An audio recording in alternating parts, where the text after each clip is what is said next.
Good morning. Welcome to the December 7th, 2023 Zoning Board of Adjustment meeting. If any member of the audience wishes to speak to an item on the agenda, there are speaker request forms over along the outside wall. Please fill out the request with the agenda number of the item you wish to speak to and hand it to the secretary. This time we would also like to ask that if any member of the audience has a cell phone or other electronic device, that you either turn it off or turn the ringer to silent. If you need to take a call, please step out to the hallway so the meeting is not disrupted. The public hearing on item number 1, the approval of the October 26th, 2023 Zoning Board of Adjustment meeting minutes, is hereby opened. Move approval of the minutes. All right, Karen made the motion to approve the minutes. Second. Vince seconded that motion. Any discussion on the motion? All those in favor, please say aye. Aye. Opposed? Motion carries. Item number 2.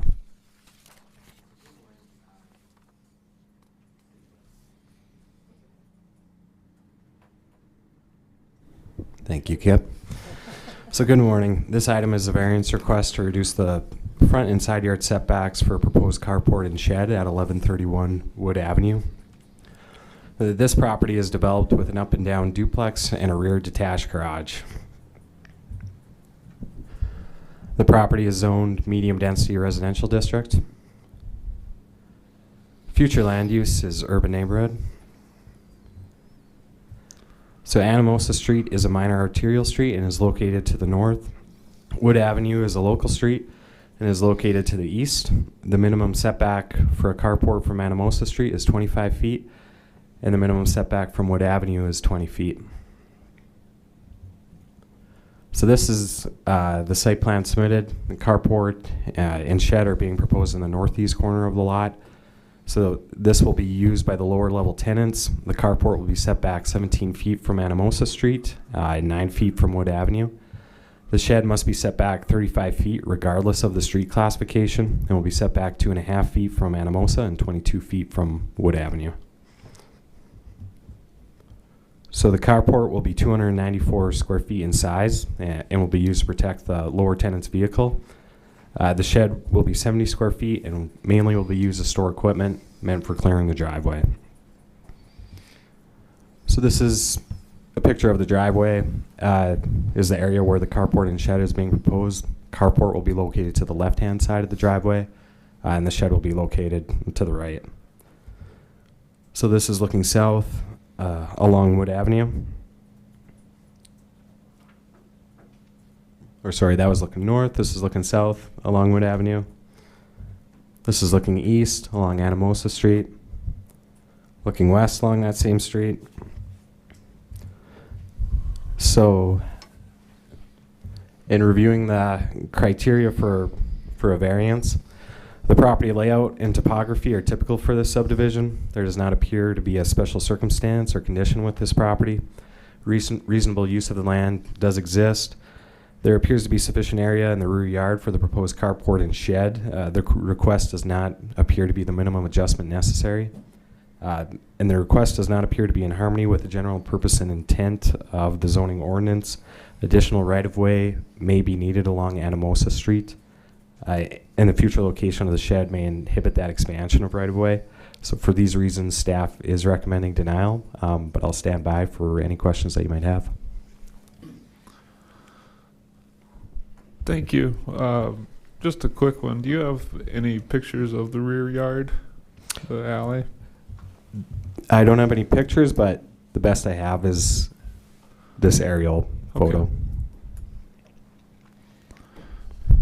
Any other questions from the commission for staff? Vicky? Tanner, is the applicant in the audience today? Yep, the applicant is in the audience today. Mr. Chair, I would recommend that you take some comment from the applicant.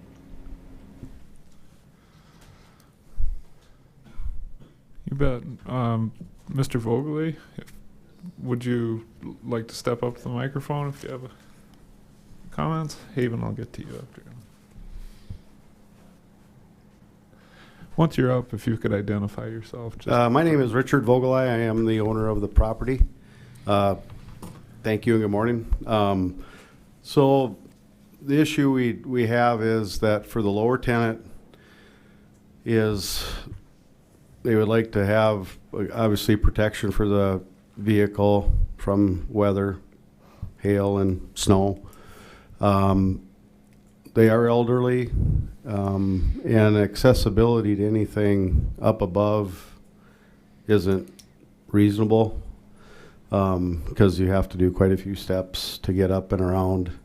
I feel the carport is really tucked into that corner of the hill along the retaining wall in the home to where it really doesn't obstruct anything the way the land lays with the hill there.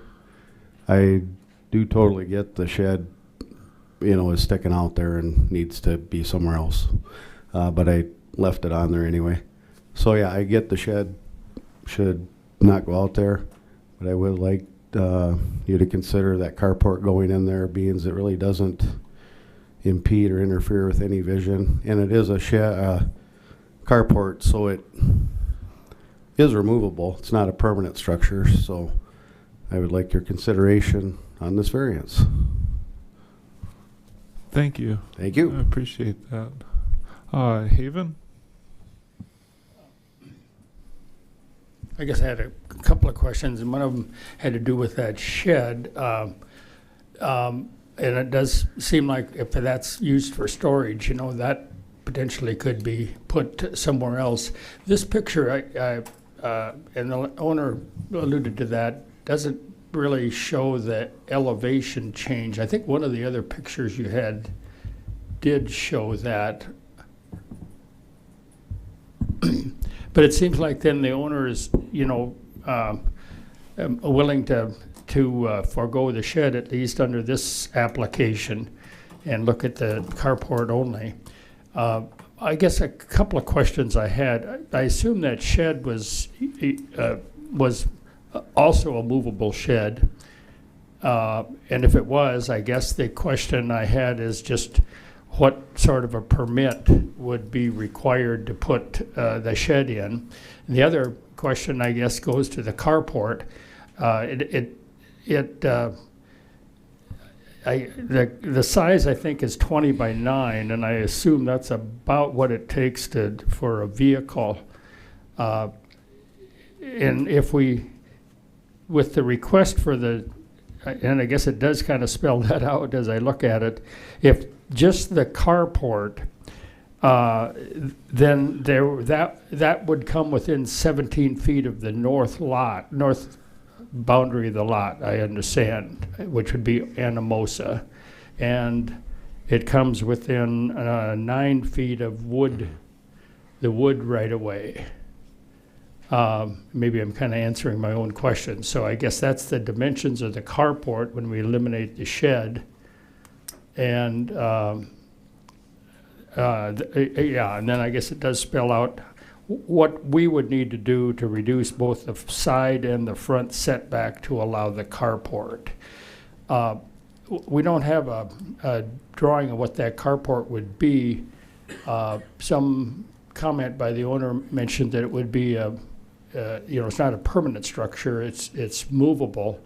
I'm not that familiar with what the construction of that carport would be, but I don't. I guess one question I'd have: does that make a difference if that's doesn't have a foundation and it would be a movable structure?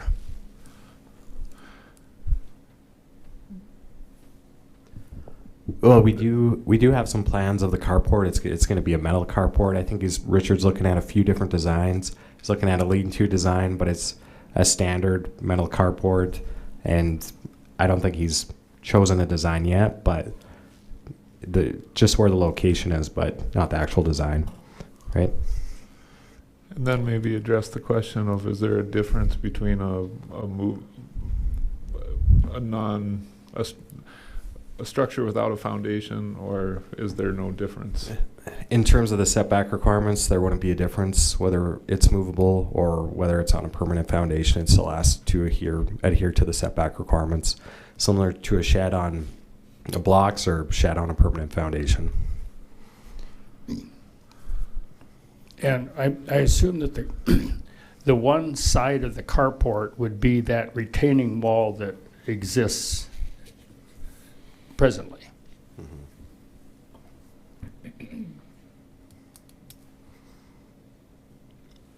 The owner was nodding his head, so I think he agrees with my assumption. I'm sorry, we got to ask you to step to the microphone. Sorry about that. This is just for our record keeping to make sure we have everything on tape.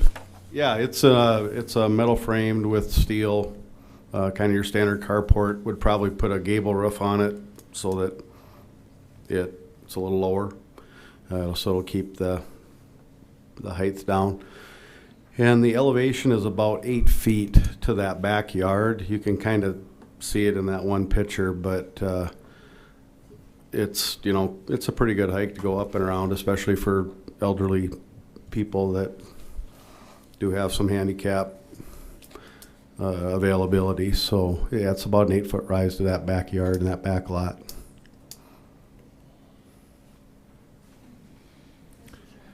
Vicky? Thank you. Mr. Vogel, it's my understanding that you have, in essence, withdrawn the variance for the shed and acknowledged that you will put it elsewhere. Yes. So with that, Mr. Chair, staff would recommend that you acknowledge the withdrawal and make that a separate motion from the carport.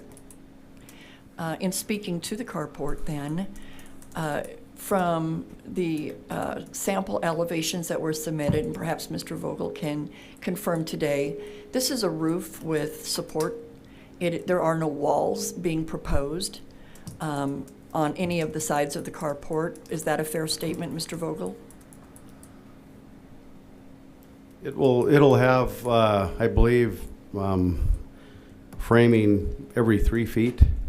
So there'll be a metal frame, every 3 feet outlining the sidewall and the roof. And yeah, it's 14 by 21. Metal on the roof and then just a little bit of metal dropping down the sides. So it'll be up pretty tight against that retaining wall there, but I'm trying to do that so that we're as far off the boundary line as we can be. So where we don't have those solid walls on any of the sides of the carport, remember that setbacks in part are required to preserve open space, light, and air where needed between developments. That will have a different impact than if this were a standard garage. Planning Commission has typically required a minimum 20-foot setback from the property line to the front of a garage. But again, there isn't going to be a garage door there. We need to ensure that anyone that would park onto that approach will not extend onto the sidewalk or outside the boundaries of the property. With the shed being eliminated from review, the location of the carport would not impact if we should have to obtain additional right-of-way along Anamosa Street.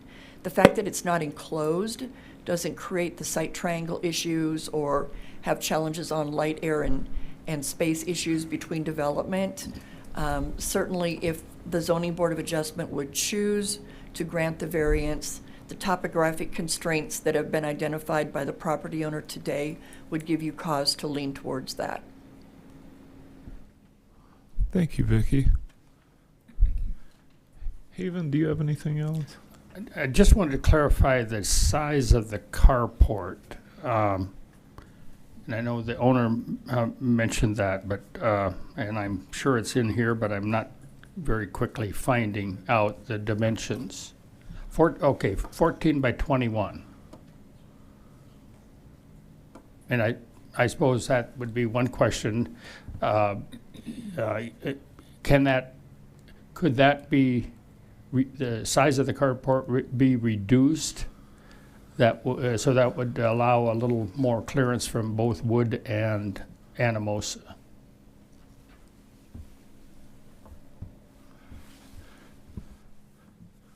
Mr. Vogely?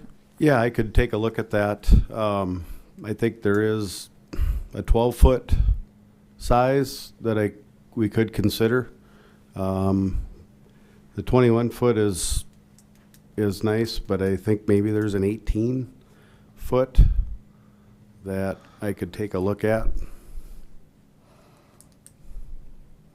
The 14 by 21 works nice, like with a decent sized vehicle, of an SUV or a van. So I kind of went with that to where it would fit those sizable vehicles that there are a lot of these days. I would make I lost you there. Haven? I would move that we acknowledge the withdrawal of the application for the shed. And then consider the carport separately. Yes. Okay. I'll second that. All right. So Haven made a motion to acknowledge the withdrawal of the variance application for the shed and consider the carport separately. Vince seconded that motion. Is there any discussion on that motion by the commission? All those in favor, please say aye. Aye. Any opposed? Motion carries. No lights up, so I'm going to hop in quick. The shed was the part that bothered me. I hate to say it on this application, so I appreciate your willingness to remove that.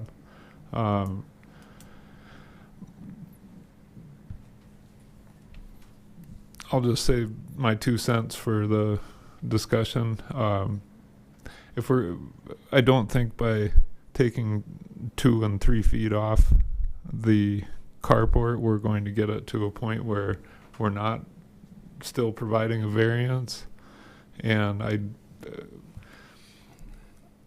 I'd just rather not constrict the door opening. If there's a post every 3 foot on a carport, I don't want anybody to ding their doors. I think the 14 by 21 is an appropriate size, personally. Mike Kwasny? Thank you, Mr. Chair. Do you know these, I got a question for the landowner. Do you know these people pretty well? Are they your parents? Most landlords wouldn't go to this extent for the... They are my in-laws. Okay. All right. I knew there was a little more to the story. Okay.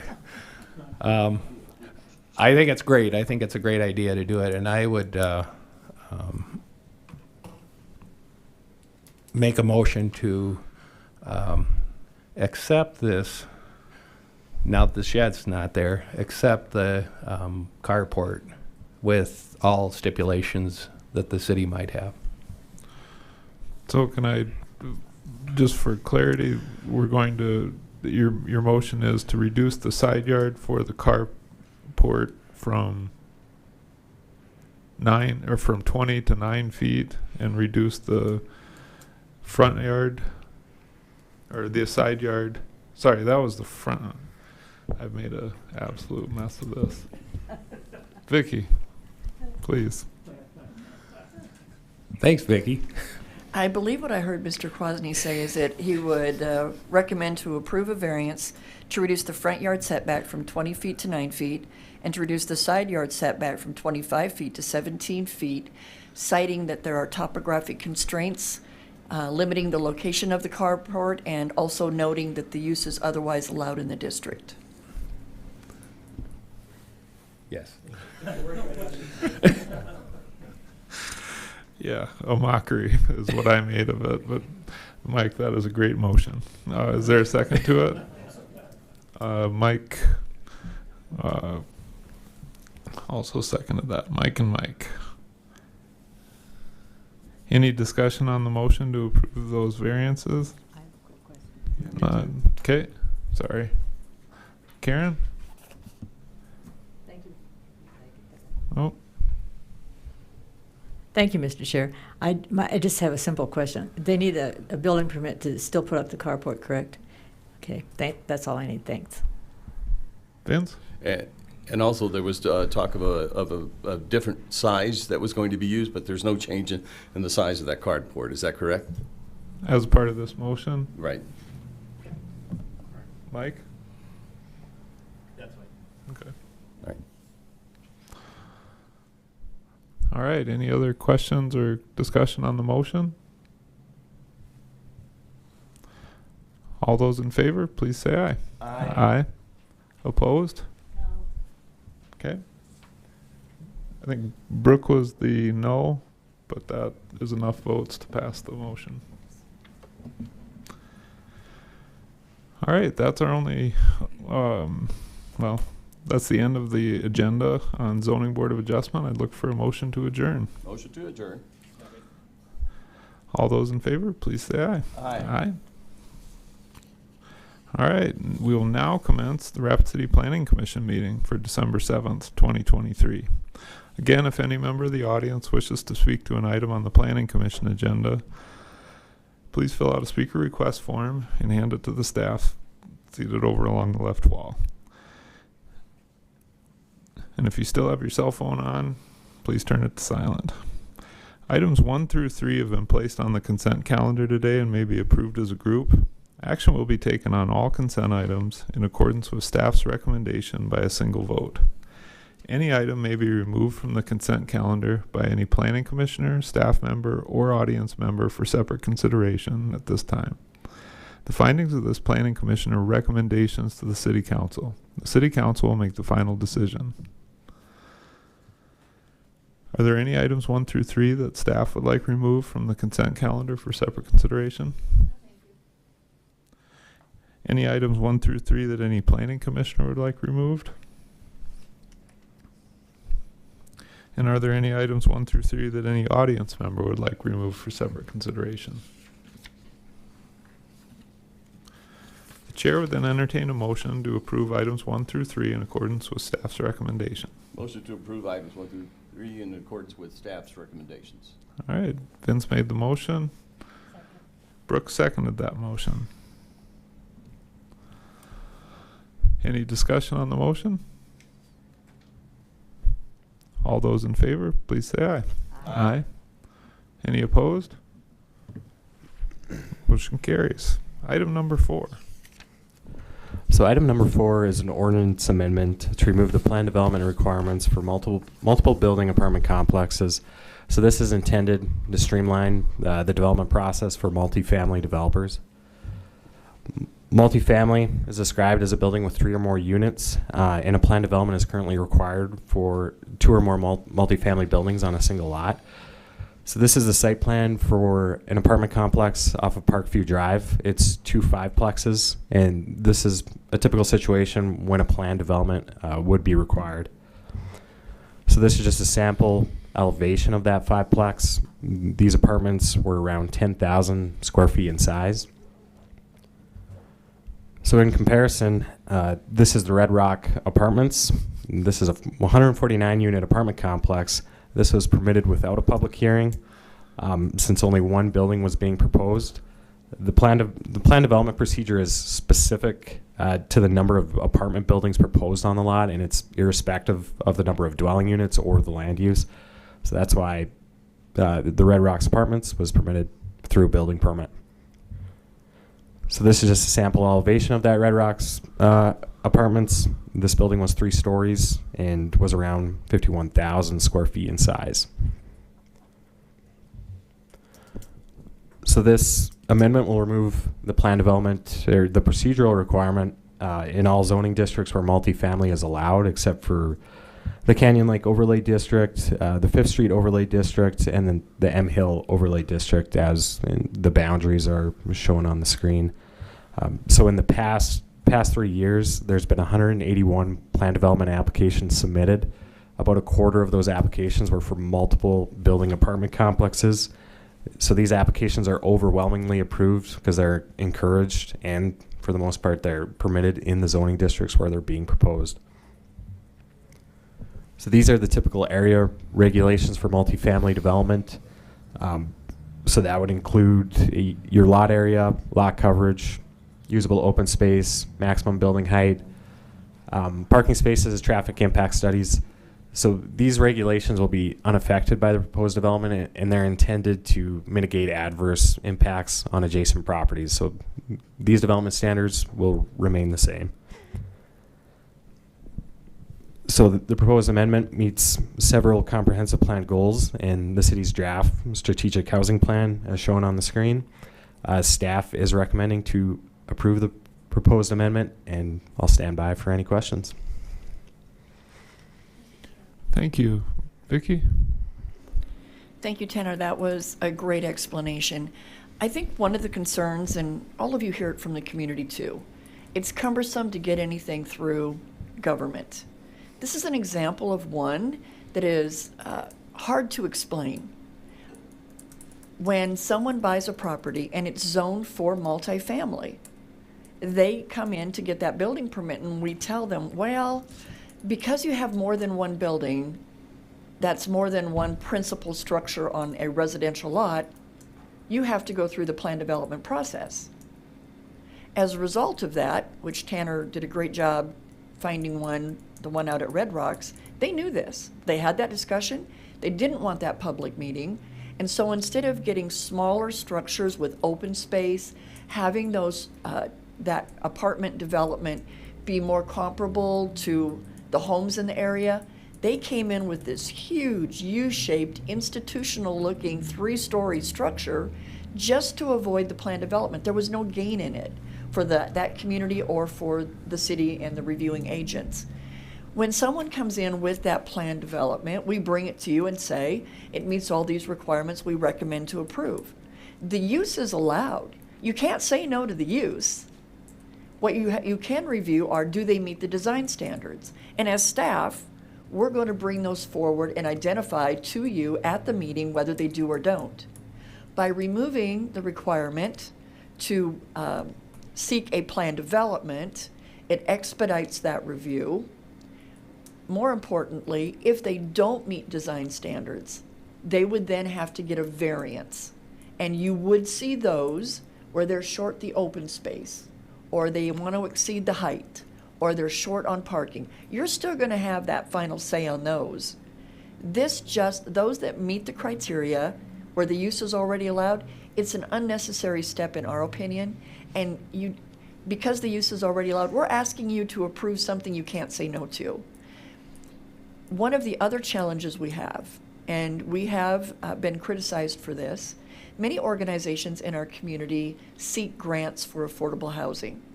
Any of you who've ever worked on that type of documentation, when you're filling out that forms, there's a box to check to say, what is the local government doing to expedite or support affordable housing? We don't have a lot of boxes that can be checked based on our hard and fast system of what is needed to do these apartment developments.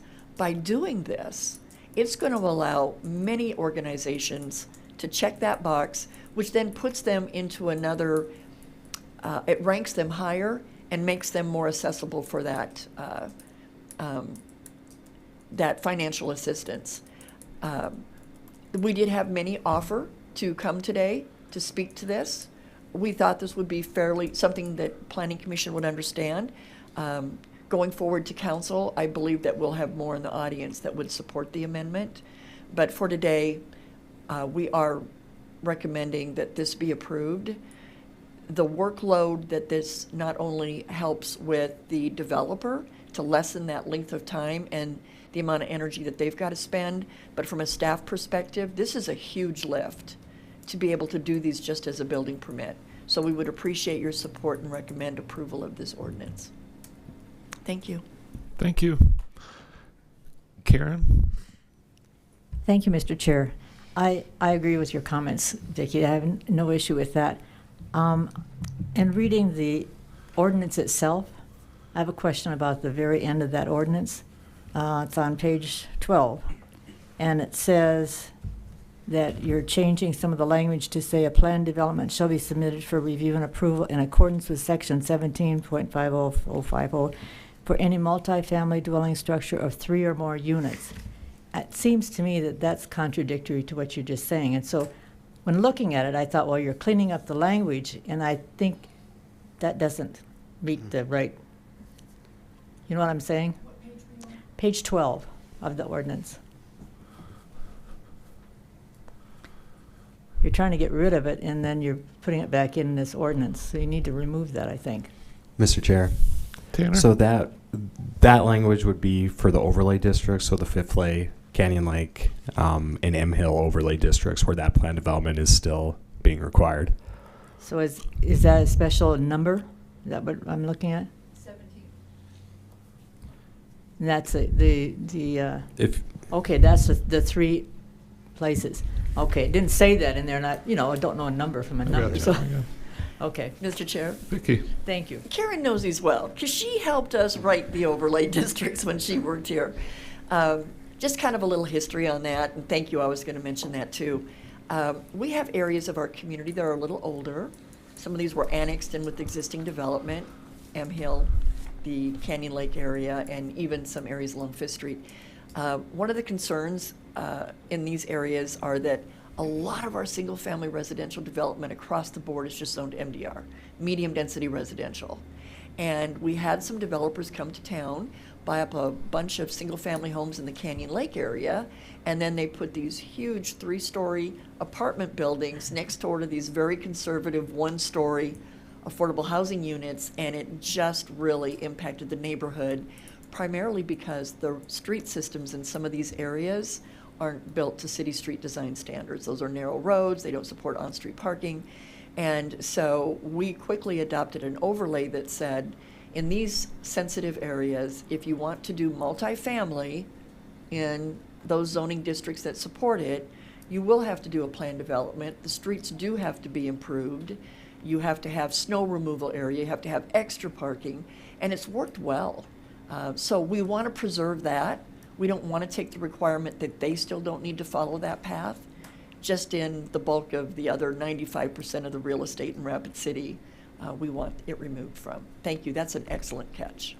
Thank you, that clarifies it. I couldn't understand why you would put that right back in there, but I didn't look at the numbers, and even if I did, I wouldn't remember the number, so thank you, Vicki. Vince? Thank you, Chair. Just to clarify that, because you mentioned the parking requirements and the open space requirements are still going to be reviewed by the Planning Commission, is that correct? Vicky? So when a developer would come in with an apartment development, we get out the same spreadsheet that we use to review a building permit or a plan development. The planner's going to look at it. They're going to make sure that all the land area regulations, the bulk standards, height, lot coverage, those requirements set forth by 1750 that speak to open space, where landscaping needs to go, how the parking needs to be designed and buffered, all of that gets reviewed regardless of if it's in a plan development. Staff would do that administratively and issue that building permit in a much timely manner. If the project does not meet the criteria, then they would need to submit for a variance, and that would come before the Zoning Board of Adjustment. Thank you. All right, other questions or comments on this ordinance amendment? My 2 cents. Great idea. We'd any chance to take some of the I'll just throw out landscape islands. For me, this is like landscape islands. We could approve a lot of those going away, and it seems like it's almost perfunctory at this point. So thank you for the amendment. Vicky? I just wanted to give credit where credit is due. Tanner is our senior planner in current planning, and this has been something that he's wanted to do from the onset. So thank you, Tanner, for doing the hard lift and bringing this forward. It's also on our to-do list to work the language on a landscape island so that landscape peninsulas also qualify, so we don't have all these variances on islands. All right. I'll make a motion. Okay. Motion to approve with the staff recommend that the ordinance amendment to Chapter 17 of the Municipal Code to remove plan development requirements for more than one building in an apartment complex be approved. All right. That was Mike Kwasny. Vince made the motion and Mike Quasney seconded that motion to approve this ordinance amendment. Any discussion on the motion? All those in favor, please say aye. Aye. Any opposed? Motion carries. Item number 5.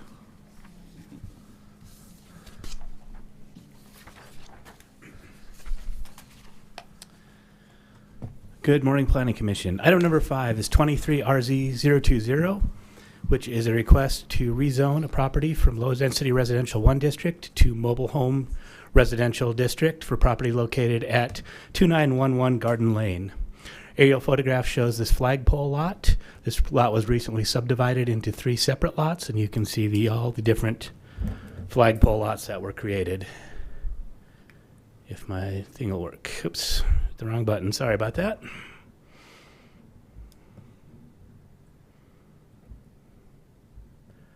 I will get there.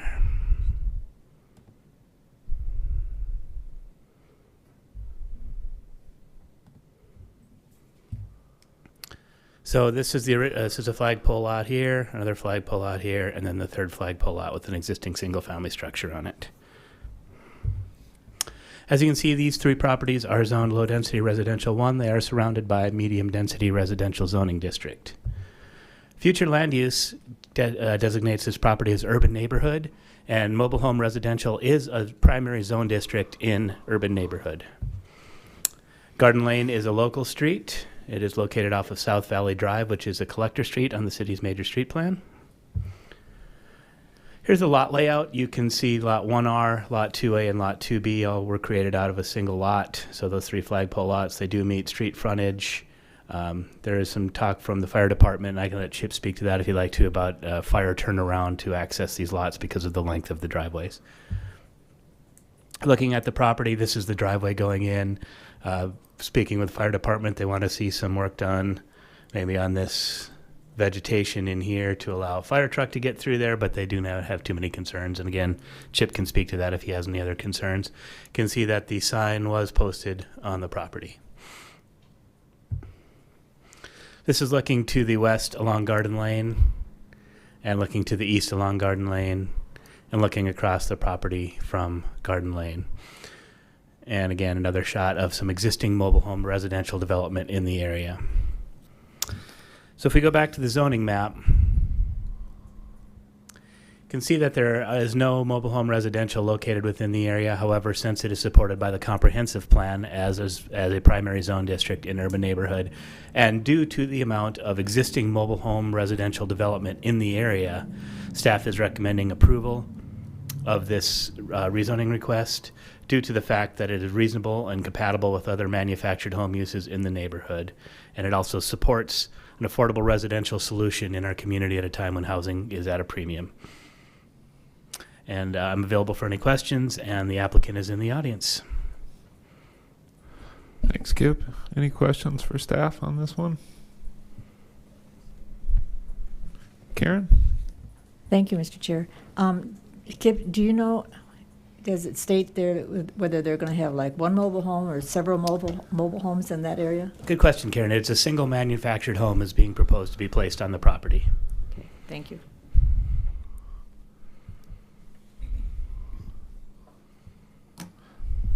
Haven? I was going to ask that same question, but I assume that more would be allowed. And what would have to be done by the applicant to have more than one mobile home on the lot? I'll defer to Vicki on that. She'd like to speak to that. Vicki? Mobile Home Residential District will allow one home on one lot. They recently platted this, they get one home. Even though we don't have other mobile home residential district in the area, to the west of this, the property is zoned medium density residential. I don't think your area goes quite far out enough to the west. But that also, with the conditional use or a planned development, allows for a mobile home park where they're not on individual lots. They just have the access roads, the open space, etc. So the land use exists. The MDR zoning does support that. That would be a continuation of land use one home on this lot. They would have to subdivide further, and they don't have enough acreage to subdivide further to put another home.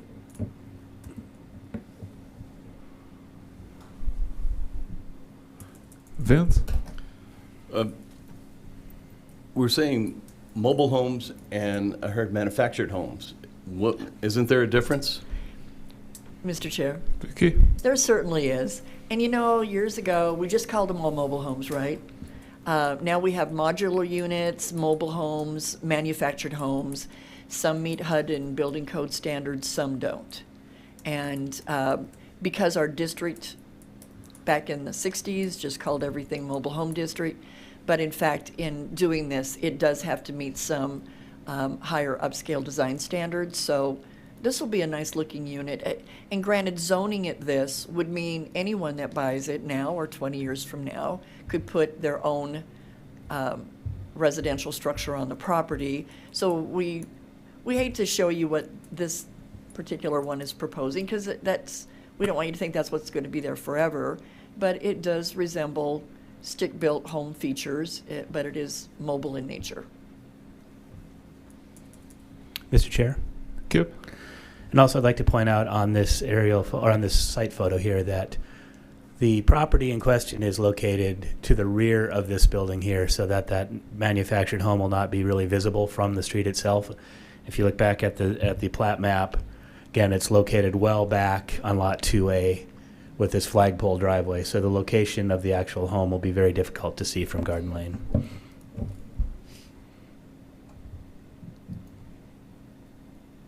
Are we talking 2B? I'm sorry, 2B, my bad. Okay.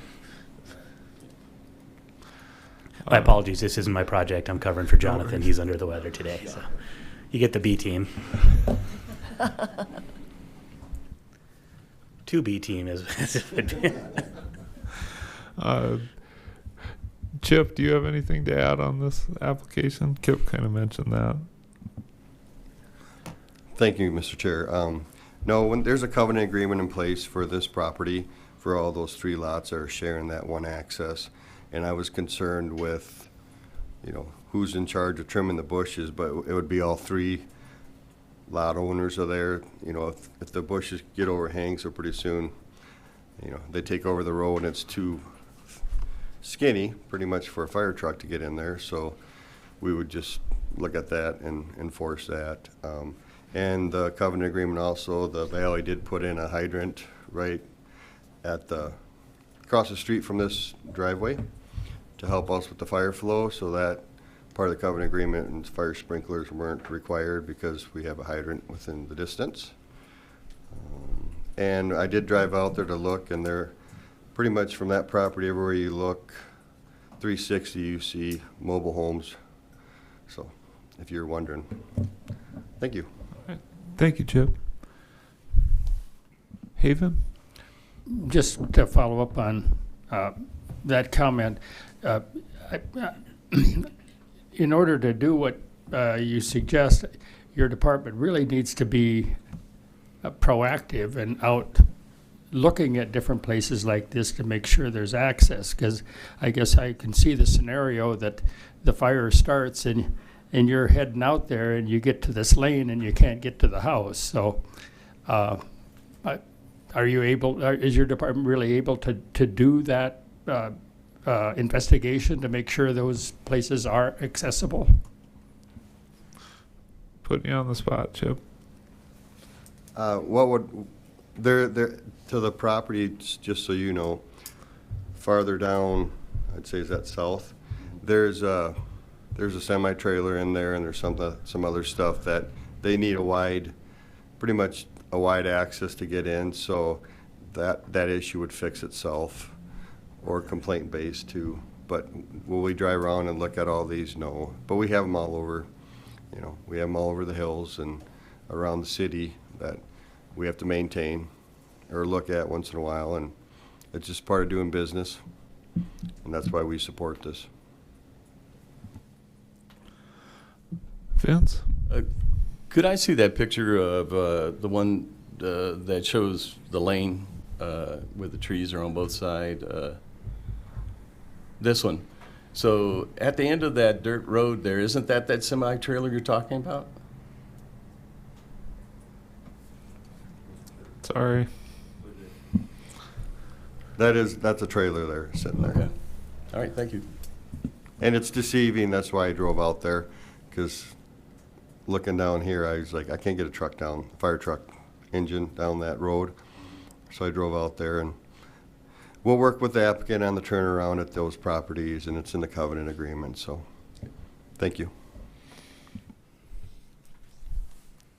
All right, other questions or comments on number 5 here? Brooke? Mr. Chair, I'd make a motion to approve 23RZ020 with staff stipulations. All right, Brooke made the motion and Karen seconded that motion to approve. Any discussion on the motion? All those in favor, please say aye. Aye. Opposed? Motion carries. Vicky? Thank you, Mr. Chair. I just have a couple things I want to add at the end of the meeting. First, I'd like to introduce Cassie Hayes. Cassie is our most recent current planner that we have hired to assist Tanner within the current planning division. She's had planning experience with Pennington County. In fact, she was the assistant planning director for their facility for some time. So I've gotten an opportunity to work with her in the past, and I'm very excited to have her be a part of our team. And then lastly, just as a reminder, this is our last meeting for 23. We do not meet at the end of December. We've struggled getting quorum in the past, and so we have permission to not hold that second meeting. So with that being said, we'd like to wish you Merry Christmas, Happy New Year, stay safe, and we'll see you in 24. All right. Haven? How were you able to lure her from the county?